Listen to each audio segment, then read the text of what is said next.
Hello, everyone. I'm here once again. I told you, meet same time at 4 p.m. And I'm glad to have all of you join us this evening. And I'm also saying hi to wherever you are. I don't know, kindly let us know your location, your name, and tell us wherever that you are joining us from, and would acknowledge you in due time. Today's topic is a very important one for all HR professionals, and even for me personally. It's dear to my heart, and I can't wait for us to dig in and get to learn all that we need to know today. Thank you so much. HR Sedat Digest is proudly brought to you by Sedat Consult. Sedat Consult, your trusted partner. At Sedat Consult, we specialize in recruitment, outsourcing, HR consulting, staff outsourcing, and event management. And kindly follow us on all our social media platforms. We are on LinkedIn, we are on Instagram, Facebook, and then YouTube. And I'm sure they will meet all your needs. Thank you so much. So, before we start, today's topic is the the battle high achievers go through, what they face in their minds. And we have Miss Jacqueline Tando to take us through the topic. Miss Jacqueline is an HR professional. She's a seasoned professional who has a degree in MBA Human Resources Management from GIMPA and a bachelor's degree in Human Resource Management with an experience across fintech, hospitality, education, FMCG, and construction. Jacqueline brings a broad practical perspective to people management and organizational development. Her expertise spans talent management, employee solutions, performance management, HR policy development, recruitment, and employee engagement. She is passionate about building workplace where people thrive, leaders grow, and organizations achieve sustainable performance. As an HR professional and as an HR professional, Jacqueline brings practical workplace experiences and strategic HR insights to conversations on the future of work, leadership, career development, and employee well-being. But before we start, have you heard of the Sedat Business and HR Summit 2026? It is coming off in Kumasi. So they say Kumasi edition. The theme is building sustainable and competitive business through people, innovation, and leadership. It's happening on the 29th October 2026, 8 a.m. prompt. So that consult is very prompt on their time. So kindly make it at 8 a.m. prompt at Micklin Hotel Kumasi. Micklin Hotel Kumasi. And early bird tickets goes for in-person 700 Ghana cedis, virtual 550 Ghana cedis, and a standard fee of 800 Ghana cedis. So join industry leaders, forward-thinking entrepreneurs, and HR professionals at the Sedat Business and HR Summit, Kumasi edition, for a powerful day of insight, networking, and information. Right. Thank you so much. Kindly let us know where you're watching from. I would love to acknowledge you. I love to acknowledge you. As I mentioned earlier on, today's topic is very dear to my heart. So let's start as we invite Miss Jacqueline Tando for her to give us her her knowledge and impact on the topic that we have today. Thank you so much, ma'am, for joining.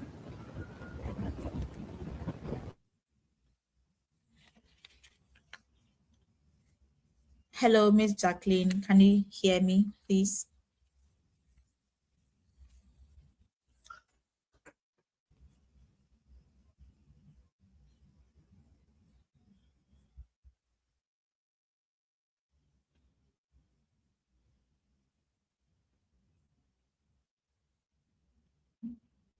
Hello.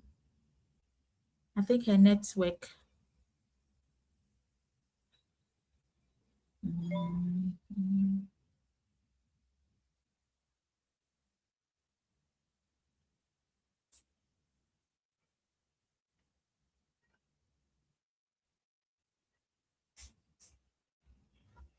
Mm.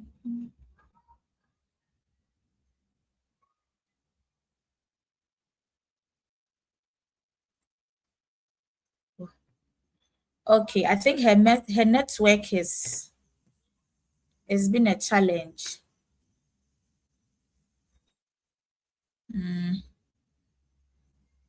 Okay.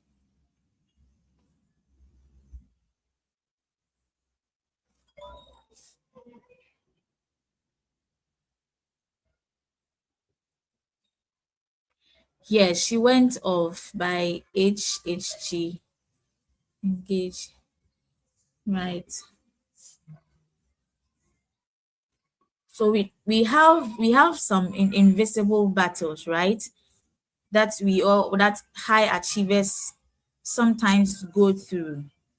If you're ambitious, if you're a high achiever, there are some battles that you fight. And they say that most of the time the strongest person in the room is carrying the heaviest burden. Is she back? And they behave as if they are doing well because people come to them, people seek their help, people seek their advice. They assume that they can provide them with all the help that they need whilst they themselves are suffering. They hold their visions together while quietly also carrying invisible burdens. And they sometimes also want directions, they want support, and they also need strength. But who is there for the high achiever, especially as an HR professional? Who is there for you? Who would also hear you out and also want to talk to the person? But sometimes they also go through and all sorts of challenges. I think her network is okay. So she shared her slides with me whilst we wait for her to join. Let me just quickly.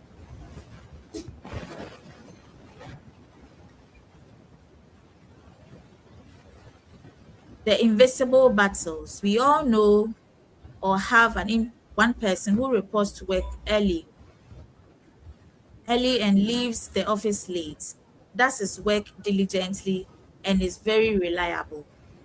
Those are high achievers people. They want to get the job done. They want to see that the work is done excellently well, which means they might have to come to work early or go back home very late. Sometimes they even Okay, stay so I'm up back. late in order to meet certain targets. Please, are you back, Miss Jacqueline? Yes, I'm back. Great, great, I great. Good to have you. Good to have you. thank So you you, can thank share you. your slides. Sorry, All I right. think I'm sharing. Can you see my screen? Okay. Yes, please. I can see your screen. Okay. Good evening, everyone. I have been Good introduced already, so I evening. don't need to go back. But it wasn't easy hearing. Your line was breaking. I don't know if it's coming from my end or your end, but I hope I'm audible now.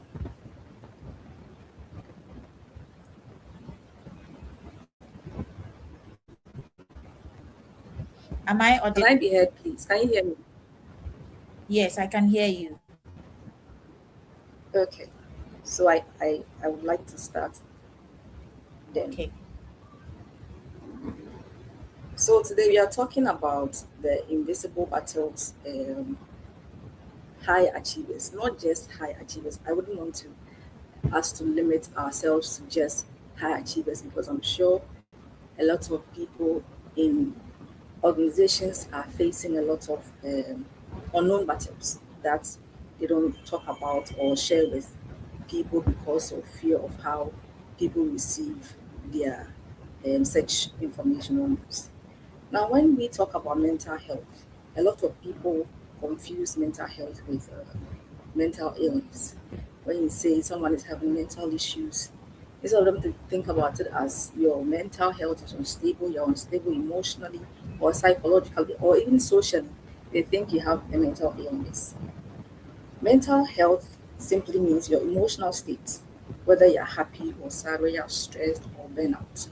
And the mental illness is when you're being diagnosed of a mental state, say you have bipolar or something like that. Okay, and then we have high achievers. Who are those people? These are people who go beyond their job description. They are dependable. Whenever you need them to do anything for you, they are there. They are perfect. They do things orderly. They learn quickly. They solve problems. They make the hardest decisions. They bring up initiatives. See them as the superheroes in organizations. And you have every organization, one way or the other, have such people who thrive to achieve more than you can ever imagine. Right. And then when you go into companies, I'm sure we all know someone who goes to work early, and the same person will leave the office late. They do their work very well, they are reliable. Anytime you need them to do something for you, they are there. We all have such people in our companies. And they don't show any sign of burnout, stress, anything like that. They're always smiling, talking to people. So you might think they have it all out there, but they are not.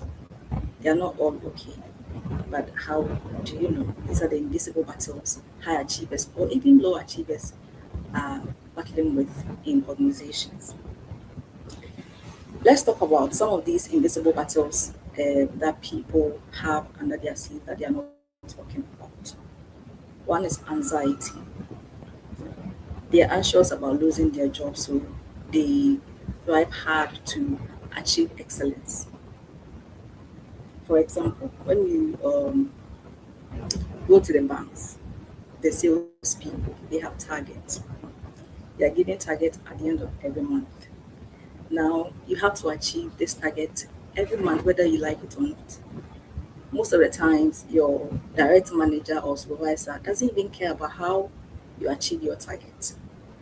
They care about have you achieved your target? Maybe you have a target of 2 million CDs a month, or bring in say 30, open 30 new accounts. You are working in a bank every month.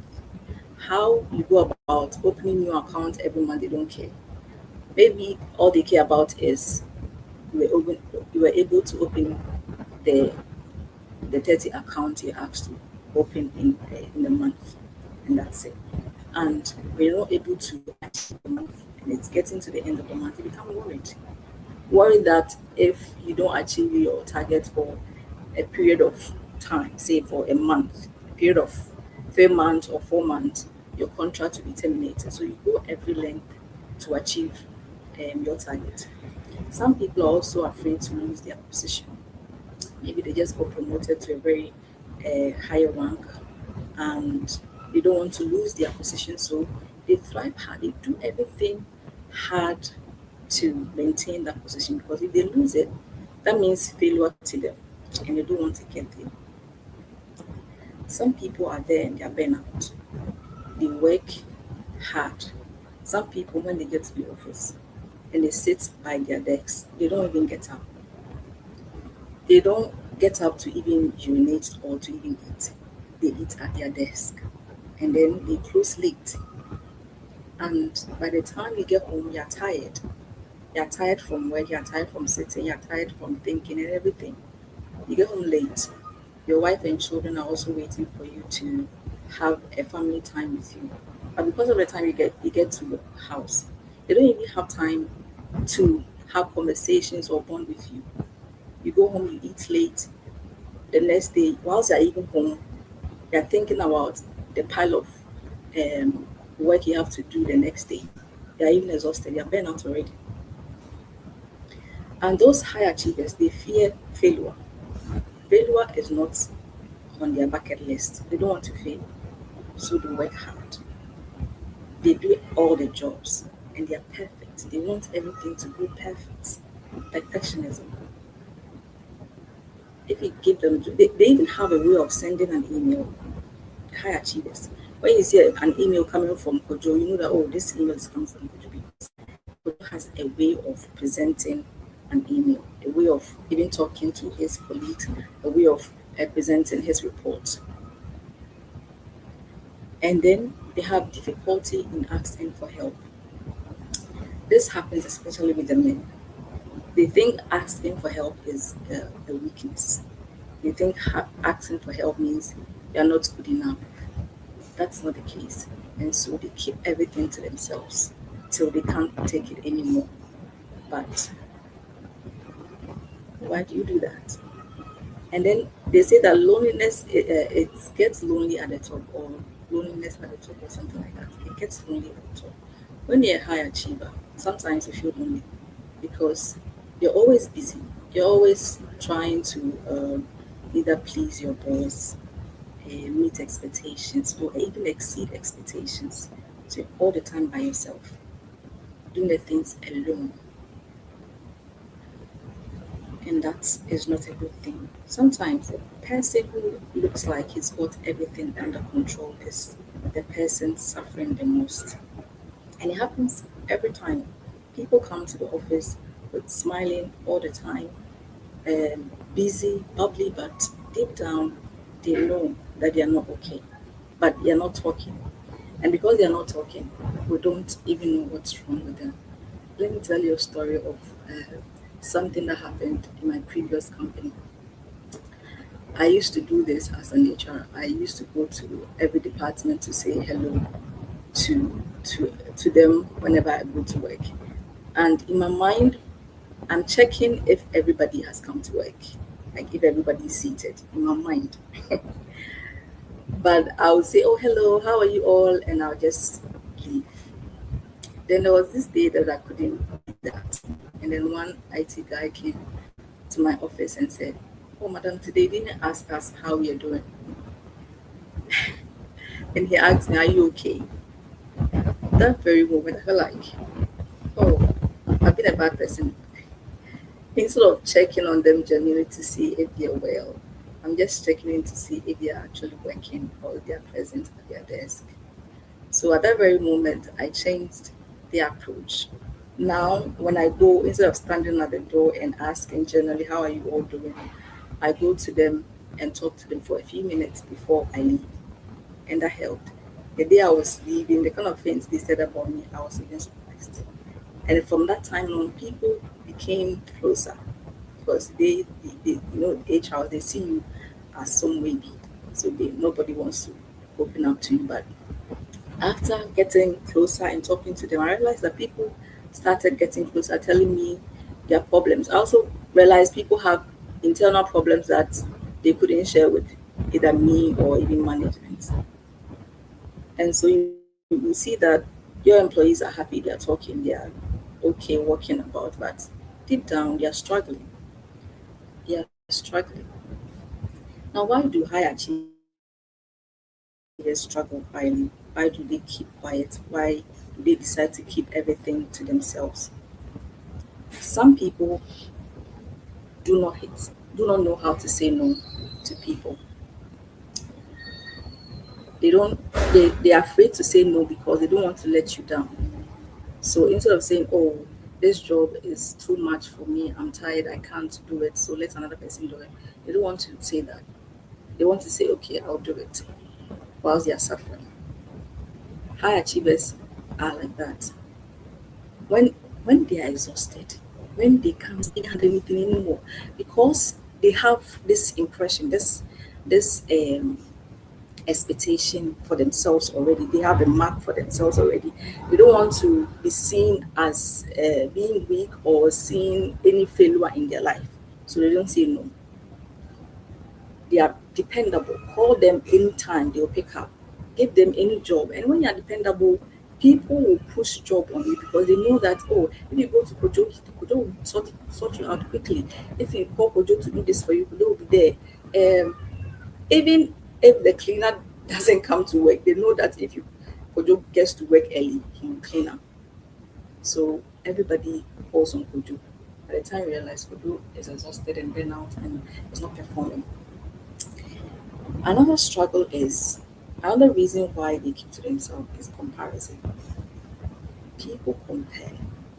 I was one day I was thinking about performance appraisal. Is it helping or is it causing creating an unhealthy environment that we haven't looked at? Because after performance appraisal, if you don't perform well or you perform below expectation and you are put on PIP, people get scared.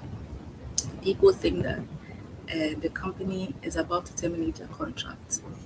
Or if you realize that somebody has been given employee of the month, then some people they struggle.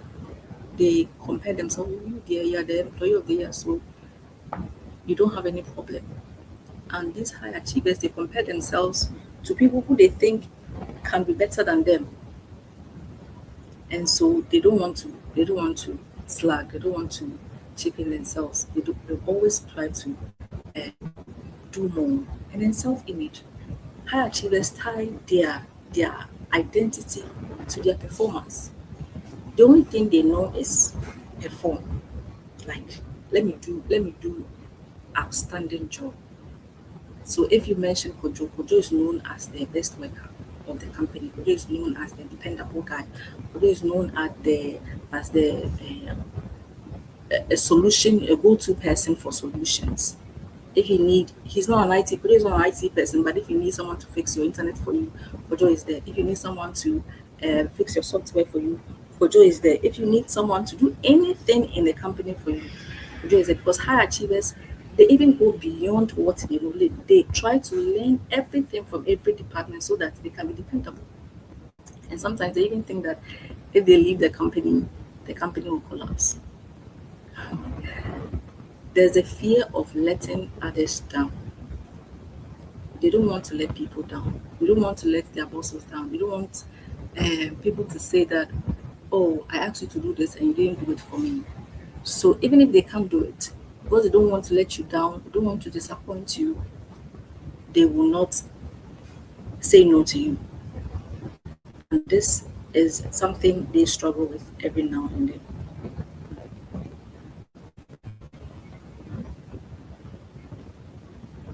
And then their confidence is in winning. They feel happy, they feel confident because they are the best in the company. They're the best employee. Um, they are the dependable ones. They are the core person or core people in the organization. And that's great enough for them. That's confidence enough for them to keep on going, to keep on being the best. And that's the only thing. So because of that, they can't share their problems. Because of that, they can't talk to anyone about their struggles because they don't want to be seen as weak or somebody who doesn't have confidence in themselves. So they don't talk. They just keep to themselves. And that's one thing something happening in a lot of organizations. Now, when the invisible becomes visible, when it becomes a problem, what happens? Employee turnover. People leave the organization.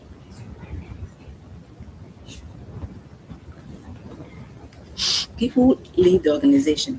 I, for once, I was working in a company where had difficulty with my supervisor. I was toxic. I was exhausted. I was tired, and I left. You know, without saying anything, I just left. I couldn't take it anymore, and it happens a lot. High achievers tend to leave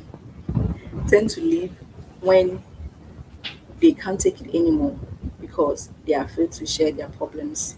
They are afraid to talk to people about what is happening because the company expects a lot from you also, and so you also expect a lot from yourself, and so you give in everything. When you talk to salespeople in the FMCG companies, they tell you they are highly they're always burnout. They're always exhausted because they have targets to meet every now and then. When they are not able to meet targets, the company even doesn't facilitate um, giving them the right tools or right equipment to help them perform better. All the company cares about is results, meet your targets, and that's a struggle. High achievers also make a lot of mistakes when they are struggling. When we are stressed, when we are depressed, when we are burnout, you make a lot of mistakes in your everyday work. Sometimes you go to work, you're tired. Instead of taking a break for a few minutes to re energize and come back, you continue.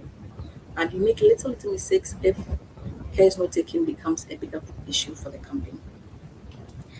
And this is something that costs the company money, but we don't even see.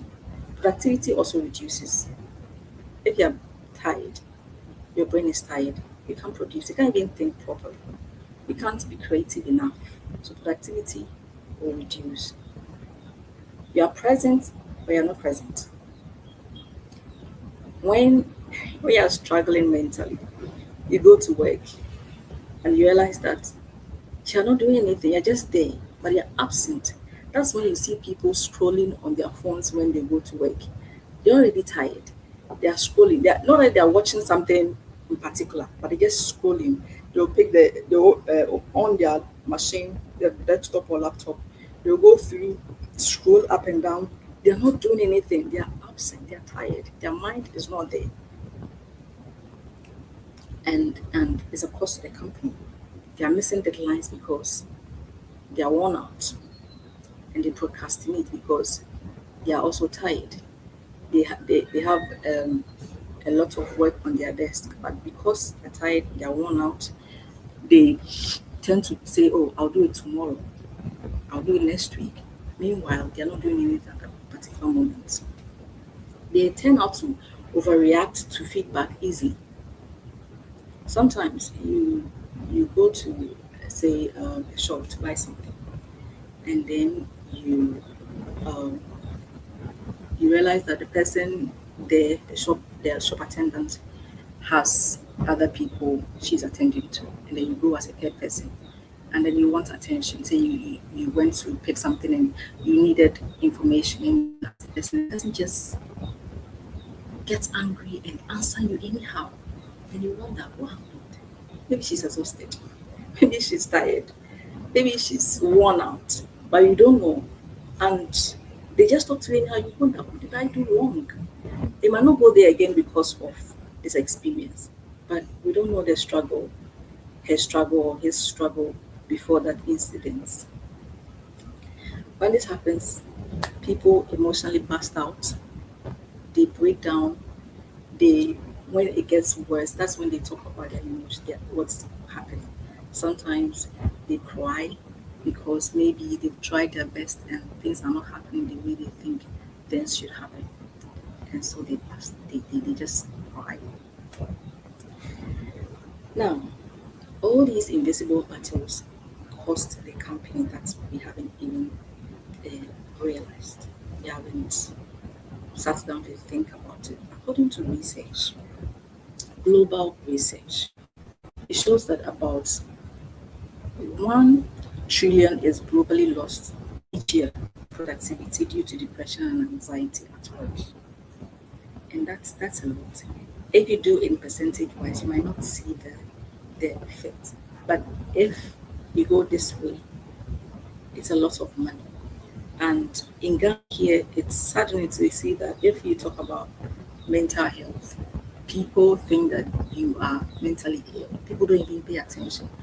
I remember some time ago, I was on an interview panel, and then with the owner of a business, and then this man, we were interviewing this guy, and he was an accountant, and then the person I was the owner of the business asked the guy, the interviewee, why are you leaving your current job?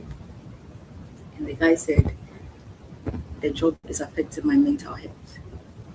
The owner of the business couldn't believe it. Like, what do you mean? Explain. How is a job affecting your mental health? Were you not paid? I was shocked at the way he behaved. And the guy was like, the job, I had so many things to do at once and I couldn't handle it. I can't handle it anymore. So I'm looking for a better opportunity. And then he asked, and you want to work here? Oh God. It's just because in his world, from where he's coming from, mental health doesn't exist. What do you mean by you're exhausted? What do you mean by you're mentally not okay? What does it mean? They don't understand it. So after the interview,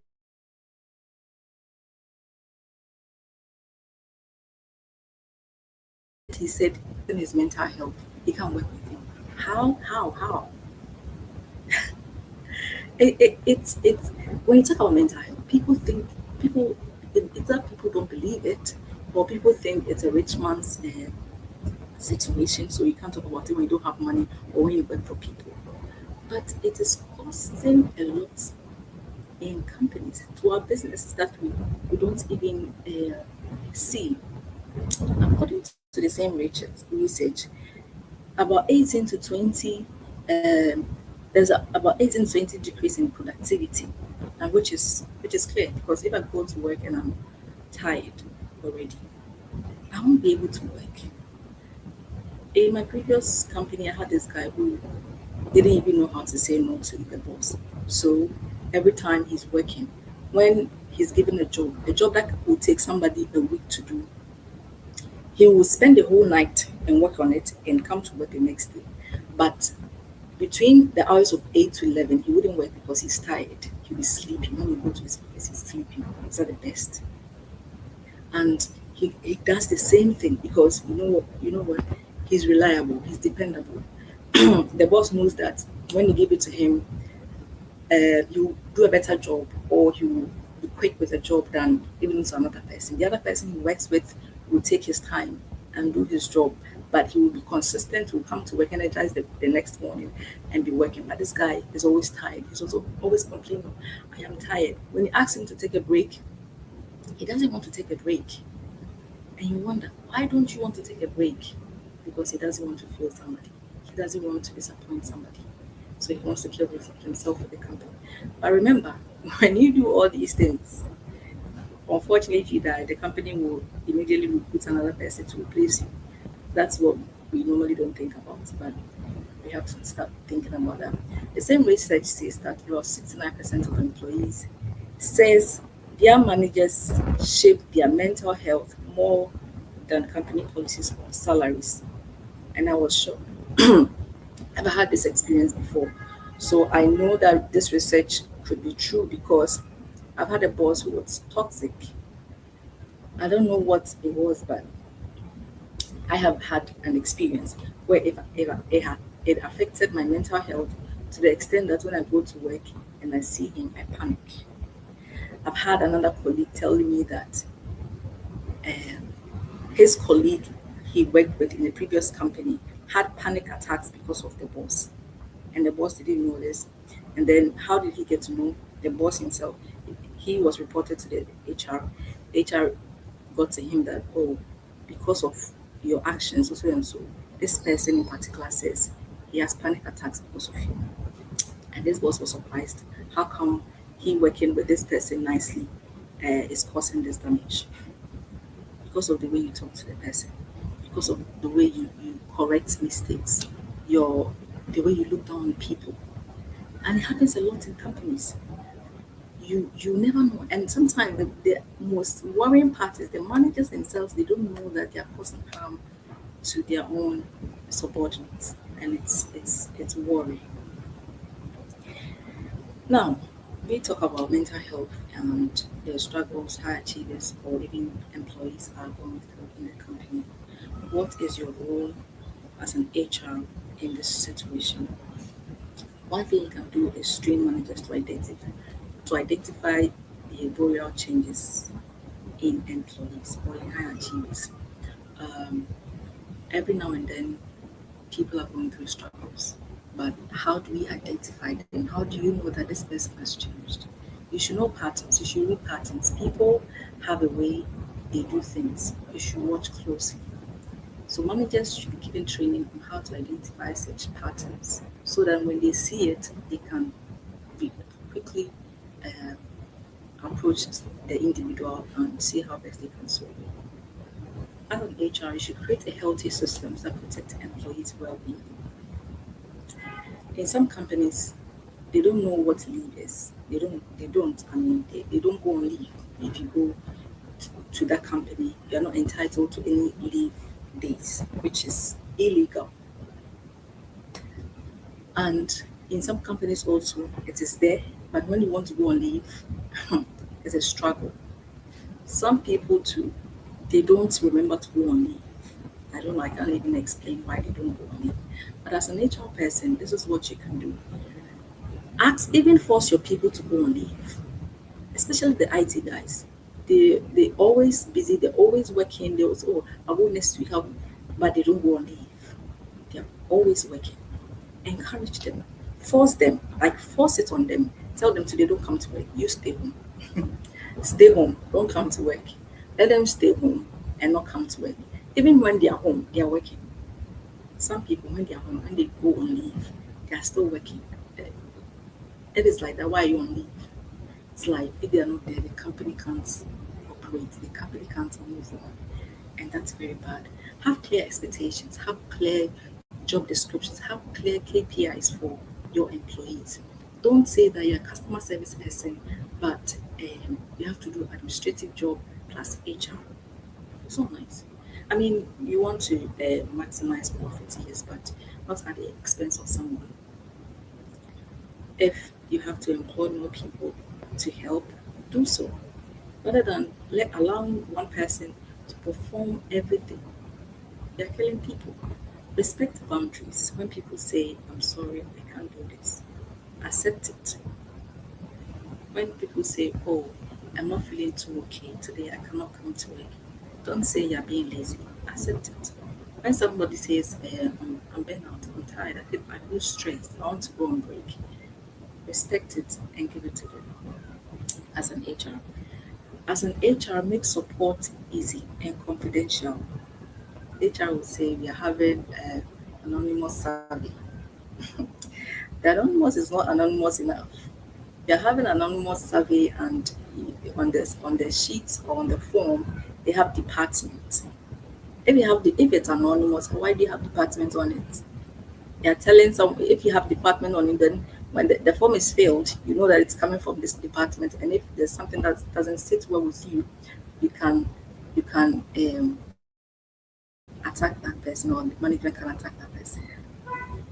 Make support systems easy, make open. HR says a lot of things like, oh, you can confide in me, tell me your problems. But HR has a friend in the company that secretly shares employees' information with, which is very bad. HR is not confidential enough.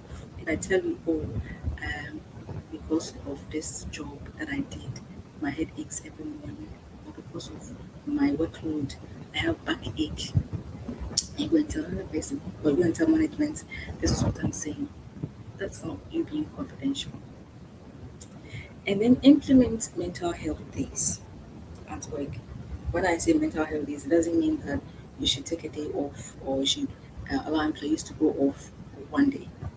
It means that create mental health awareness. So fix a day that you talk about mental health in the company, or organize a happy hour in the company. So it could be once a month. So maybe once at the end, last Friday of every month, you can have a mental health day where you create awareness. You can invite an expert to talk about mental health, or you can have a happy hour where you play games, you even do aerobics. Say, getting to the end of the day, to just re-energize people, get people back on track, let people forget their problems for 1 minute. We all have problems. They won't go away, but it can be managed. So when you implement these things, I'm sure employees will be able to voice out, will be able to work peacefully without stress. And then you as an employee, what is your role in managing some of these battles that you don't talk about? You should know your limit. You should know when to say, I think I'm tired and I can't add this job to what I'm already doing. You should be able to say that, oh, I'm not meeting my target, but I've done a lot and I'm not meeting my target. I want to rest. You should know when to say, can you give this job to another person? Know your limit. Know when you are breaking down so that you don't break down. Stop glorifying burnout. There are so many people, or some people, or high achievers who all the time they want to be seen as busybody. Like every day, they come to the office and they are here, they are this department, they are doing this and that. Every day they're busy. And when you tell them, hey, they are busy, or they like it, they actually like it because that's their identity. They they cherish it. No, it's not a nice thing. Busybody won't get you, won't give you the good health you need, won't give you rest, won't give you anything nice. They rather burn you out. Ask for help when you need it. People don't know how to ask for help. Asking for help is not a weakness. If you can't, if you need help, if you are lost, if you are confused, if you are stressed, if you are depressed, ask for help. Talk to somebody. There should be someone you can trust. There should be someone who can easily help you when you need one. So ask for help. Those of you who think that, oh, they are superheroes and will keep everything to themselves, it's not a nice thing. It's not. There's nothing nice about keeping it to yourself. So ask for help when you need it, and I'm sure you get the help you need. Learn to say no. Learn to say no to even your boss. If your boss calls you at 9 p.m. to say that work on this document, say, boss, I am sleeping. I am sleeping. I'm tired. I can't do it. Sometimes you've closed from work, you're home, you have to be with your wife and have nice time with your wife. Then your boss will be calling here and there. Have you seen the email I sent to you? Can you work on it quickly and send it back to me? You're busy. You're busy at home. Say no. Say no, boss, can wait because no one is dying. There's no emergency. If you don't work on those files, not like you work at a hospital or you're a doctor that there's an emergency, someone is dying because the person can't come to also you need to be there. But if you're not a doctor, if you're not a health person, they are a salesperson. No one die. No one will die. If you're an HR and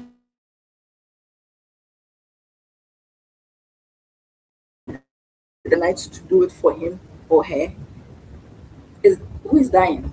No, nothing will happen. Nobody will die. It's not like the system is collapsing. So, yeah, those cases maybe you can sacrifice that. If it's not like that, you should learn to say no. And because you're always there, that's why they come to you all the time because they know that if they fall on you every time, you'll be available. Another thing as an employee is to be kind to your colleagues. And this one, I think, it goes to the women. Women have mood swings, so when they come to the office, they're all moody and things like that. So when you're trying to be nice, they give you attitude. But you also don't know what I'm going through that you're giving that attitude. So no matter the struggle, be nice to your colleagues because you may never know what someone is going through. The fact that the person is smiling at you doesn't mean the person has it all figured out or the person is okay there. Try and be nice to your colleagues. Right, we have come to the end of a very nice conversation today. And in my conclusion, we are saying that you may never see the battle, but you can always choose to be kind. Mental health is a very sensitive topic to be discussed. I mean, people don't talk about it, but it's a very sensitive topic that should be critically looked at or discussed in our workplaces, in our homes, everywhere, because a lot of people are battling with different mental issues, one way or the other, and they don't talk about it. So when you see someone quiet, not talking, try and ask, "Are you okay?" If the person is not talking, probe further. Do you need help? And if you can offer help, do so without judging, because we all don't have it like the way you have it. We're all fighting one way or the other. And so try and be kind to a fellow, a fellow employee, a fellow friend, or whoever you meet on the way. Thank you so much. This brings me to the end of my presentation. Wow, Jacqueline, this is so good. And I'm glad you said we should be kind to people, because sometimes we assume people are they are okay, they are doing well because of their performance. But deep down them they're also going through a lot. And personally, as an high achiever person, I also go through burnout sometimes. I get tired. I just want to quit. Okay. But it's good that we take care of our mental health. It's very, very necessary. Thank you so much for this insightful conversation. Let's go on our comments. Yeah, differ from YouTube says that some managers know that they are causing harm to their subordinates. They are intentional about it and enjoy it. They associate being feared to Your line is leadership. not clear. I can't hear you. Hello, Jacqueline, can you hear me? Yes, I Hello? can hear you now. Yes. So I'm saying that personally, what we just discussed has helped me myself. And a comment from Ya Jifa. Can you hear me, please? Hello. Hello. Yes. Am I audible? Your line keeps breaking. I don't know if it's It coming keeps from my breaking, end or but I can hear yes. you loud and clear. Okay. Now I can hear you. But the moment you start talking about a comment from, Talking, then it goes then the line off. keeps breaking. Okay. Yeah. Okay. But is it better? It's I'm reading better a now, comment from yes. Ya Jifa. Okay. So Yajifa from Okay. YouTube, I guess, she says that some managers know that they are causing harm to their subordinates. They are intentional about it and enjoy it. They associate being feared to leadership. That is a comment from Yajifa. Oh, okay. Please, did you hear? Okay. Yes, yes, I did. But Yes. as So to when you know whether said it's when intentional or not, unless you document everything to know if it's intentional. exactly. Some may not be intentional. People don't intentionally want to hurt people, and Mm-hmm. managers Mm-hmm. most of the time, because they know where they are going and they want to move with you in a certain speed. Mm-hmm. We might not tend to understand them. So they tend to do things, everything possible to achieve or get to their goal. And so you might think they do things intentionally. But if you Mm, don't have evidence to prove that, you can't say they are doing things intentionally. So what our advice is that as an employee, you should document everything, every encounter you have with your supervisor or your manager, so that mm, in any event where you have to um, talk about it, you have evidence to buttress your case. I right. hope Yes. that is I fine. I I agree. I totally agree with you. It's always good that we document whatever it is that we are doing. That is what we can show of. That is the a form of an evidence that you have to show your employer that this is what you've done so far, and it can save you a lot from that. Thank you so much for that. And Harriet Cow. Nichi from LinkedIn, she says that I have a woman in my organization, like that when you greet her or you ask her a question, she will never mind you. Oh, Harriet.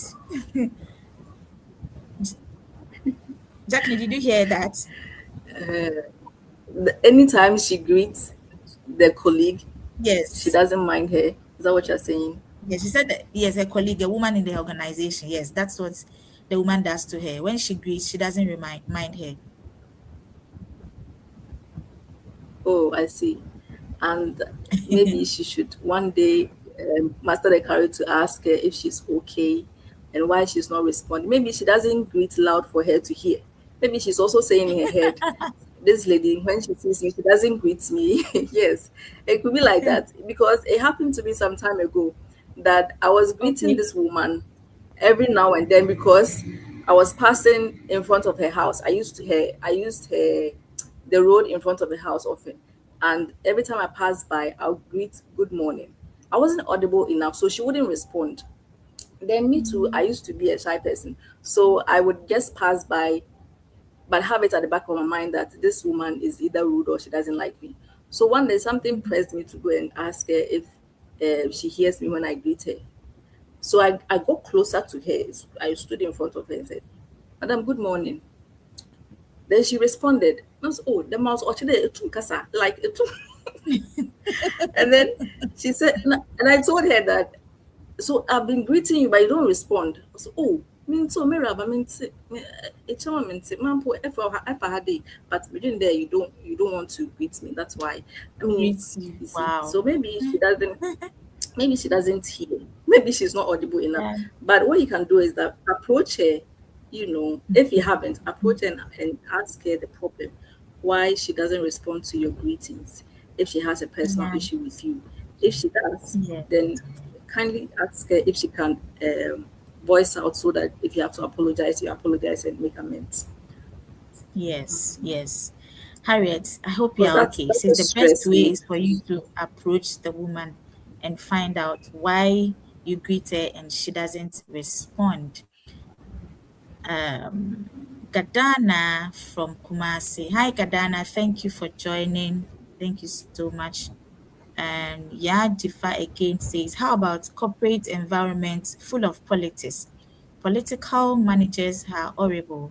You need grace to be ahead of them so you could avoid their troubles. I know, right? Grace there, we all need grace.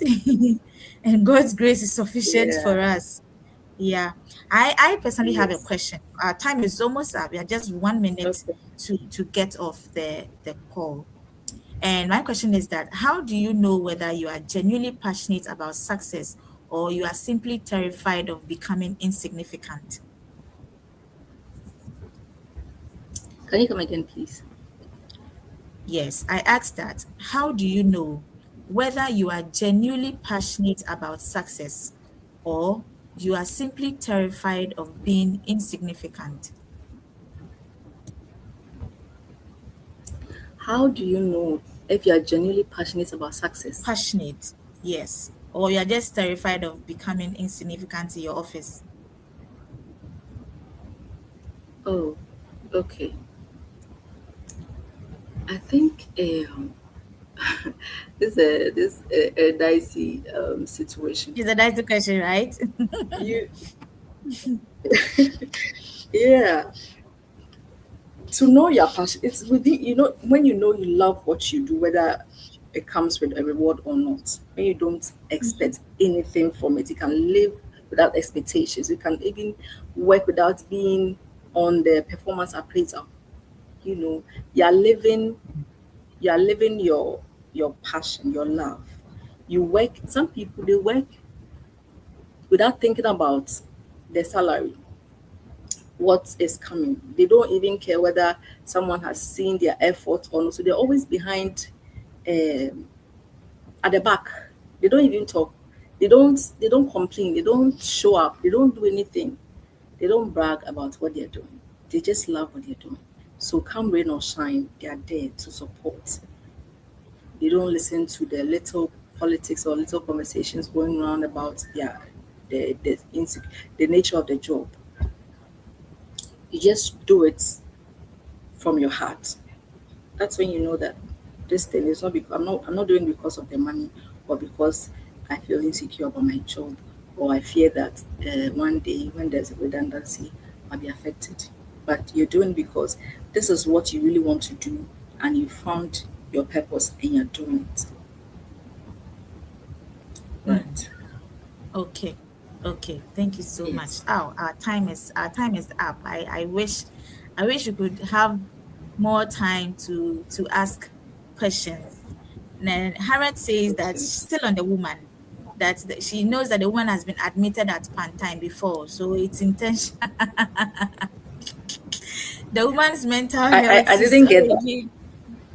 She says that she thinks it's intentional because the woman has been admitted at Pantime Hospital before. Oh, the woman she was talking about.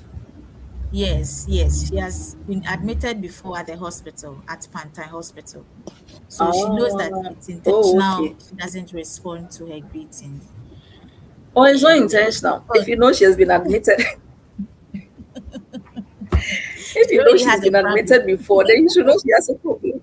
Yeah, you should know she has a problem. Yes, she has a Oh, you should know problem. she has a problem. Yes. Yeah, because Wow, yeah. Jacqueline, this is so insightful. I'm grateful. Thank you so much for your time. Our time is up. Our time is up, people. Please, next week Sunday, let's try and come early. Let's join early so that we can ask all our questions before the time You're ends. welcome. And still on our said that incoming program at in Kumasi. We have said that business and then HR Summit 2026 Kumasi edition. Theme is building sustainable and competitive business through people, innovation, and leadership. It's happening on 29th October, Thursday, 2026 at 8 a.m. prompt. Kumasi edition, which is the Micklin, is happening at Micklin Hotel. And early bird tickets is going for 700 cedis in person. Virtual is 550 Ghana cedis. And then standard fee is 800 Ghana cedis. Come and join industry leaders, forward thinking entrepreneurs, and HR professionals as the Sadat Business and HR Summit Kumasi edition. So people, as we bring this conversation to a close, let us remember that achievement does not make anyone immune to emotional struggle. Behind success, confidence, leadership, and resilience, we see there may be battles that remain unseen. Being strong does not mean carrying everything alone. It is asking for help, as Jacqueline stated earlier on. And asking for help is also not weakness, it is wisdom. So thank you all so much for joining. Thank you to Gadana. Did I get the name right? Yes, Gadana from Kumasi. Thank you, Harriet Kwao Yinchi. And then thank you, Yajifa, for joining. We would meet same time next week, 4 p.m. On this same platform. Thank you all so much and have a good evening. Bye.